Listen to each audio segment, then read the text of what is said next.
So, hello everyone. So, ayan na nga, no? So, ayan yung ating beauty product ngayon.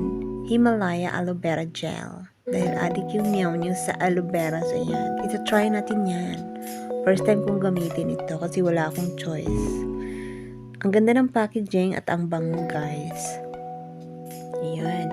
Tapos, sticky din siya. Malapot, medyo malapot siya, maganda, tapos parang ang lamig sa mukha, guys. Super ang ganda ng gamitin niya. Sino nga, in-apply ko na nga, yun na nga. So yun, parang wala namang nagbago sa mukha ko, pero ang ganda pa rin. At least yung feeling fresh yung mukha natin. Chorla! Yan, ikuskus ng tama ni Madi. Parang may naisip ka na iba dyan. Char. Hindi, malapot siya, guys. So, okay yung product. Ibig sabihin. Okay. So, ayan na. Nilagay na ni Meow sa kanyang mga katawan. Lahat-lahat. Charot. Pero ang ganda, ang lamig sa feeling ng mukha, guys. Super ang lamig. Tapos, idadry lang natin konti. Then, ilalagay ko na yung aking Olay Night Cream. Char! Yan may sponsor. Hindi yan sponsor, pero tada! Late na ba? Char lang. Feeling fresh.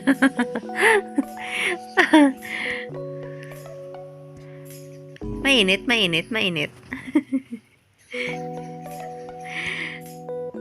Kailangan i-absorb yung moisturizer bago natin ilagay yung ating night cream.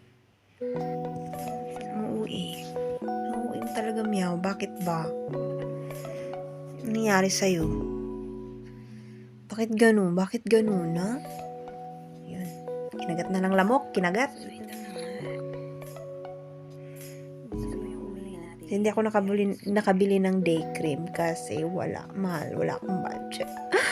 Pobre kaya itong iring karon, no? So, kana lang dyan sa itong napili karon ang night cream kasi yun ang importante. Then, mainit na din kasi kaya wala na akong balak bumili ng day cream. Kasi kahit may SPF dito, wala pa rin yan. Pag Middle East, wala pa rin. Walang SPF yan. Sunburn ka diretso. Sunburn. So, night cream yung pinili kong cream kasi sa gabi ko lang ginagamit.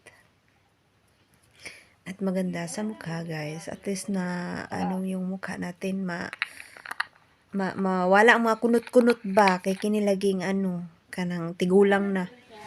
So, mapugungan lang ang kunot-kunot ng taon sa now. Ayan, okay na siya. So, palang wala namang nagbago sa mukha mo, Meow. Uy! Dami mong alam sa buhay. So, char lang! Aloe vera lovers! Aloe vera! Bye, guys. Bye.